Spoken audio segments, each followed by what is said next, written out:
She has been photographed mirroring Princess Diana. She has told staff to address her by a title she may not legally hold. And when one of the most respected broadcasters in the world covered a senior royal's landmark radio appearance and got every protocol detail exactly right, something quietly erupted inside a certain Montecito mansion. Because Meghan Markle watched. She always watches. And what she saw next set off a chain of events that goes far deeper than a name on a business card. Welcome back to Royal Scope, where the palace walls talk, the protocols matter, and nothing is ever quite as simple as it seems.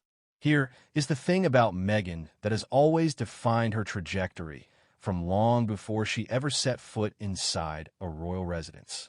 She has never been bound by rules. Not other people's rules. Not institutional rules. And certainly not the invisible but ironclad rules of a monarchy that has outlasted empires. You can see glimpses of this going all the way back. Home videos, early interviews, the sheer force of personality that Thomas Markle clearly poured everything into channeling. A second-time father, by all accounts desperate to make it work, giving everything he had. And yet, here we are. The boundary question has never gone away. It has simply evolved. It has put on a different dress, allegedly one chosen to echo another woman entirely, and it has walked back onto the world stage with a different kind of ambition. Not the ambition of a working royal. Something else. Something that requires a very particular name attached to it. And that name is not Meghan Markle.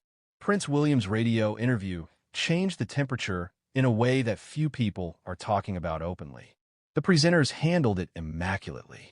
Every reference was precise. His Royal Highness, the Prince of Wales, delivered with the kind of deference that tells the world this is a man whose position is unambiguous, whose title is not a debate, and whose standing does not require a press release to confirm.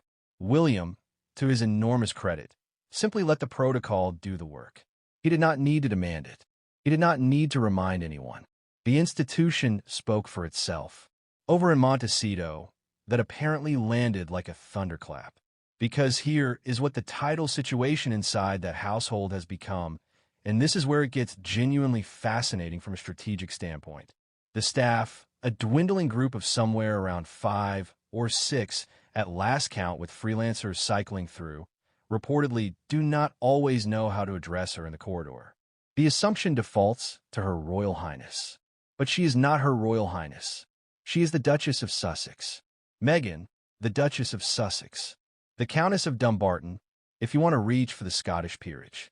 There are options, but the one she wants, the one she is apparently now embedding onto personal correspondence, on cards sent to what the team describes as close friends, is something far more deliberate. She wants the Duchess of Sussex to be the moniker. Full stop. Everywhere. Every platform. Every headline. There's just one problem, and it is a problem that no amount of brand strategy can override. Type Meghan Markle into any search engine and the analytics do the rest. The stories surface. The traction is undeniable.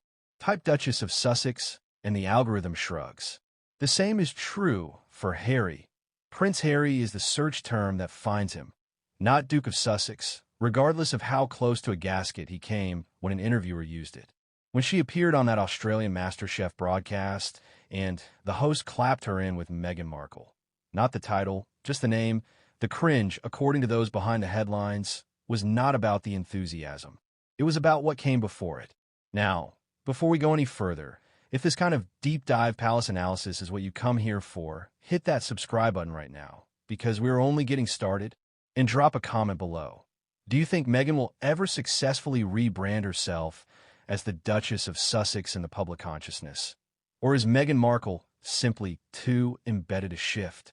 Let us know, because here is where it loops back to William. And this is the part nobody is saying out loud. By simply doing his job, by sitting in a radio studio and allowing the correct protocols to play out naturally with zero theatrics and zero demands, the Prince of Wales has, perhaps inadvertently, lit a fuse. Some might say he has opened another Pandora's box, not through aggression, not through a briefing war or a tabloid plant, simply through competence, simply through being exactly what the institution trained him to be. And Meghan sees it. She has always seen the gap. The Ellen appearances, the Oprah moment where titles were publicly dismissed as meaningless. And yet here we are, years later, with a team being quietly instructed on how to address her, with cards going out under a very specific moniker, with the Duchess of Sussex being positioned as the identity she intends to own going forward. The same woman who once said celebrity culture had lost its shine for her is now watching very carefully how a real royal handles a radio jingle and a correct title, and responding. There's something almost Shakespearean about the symmetry of it. The more she distances herself from the institution, the more the institution's protocols reveal the distance. The more the protocols reveal the distance, the more the title matters.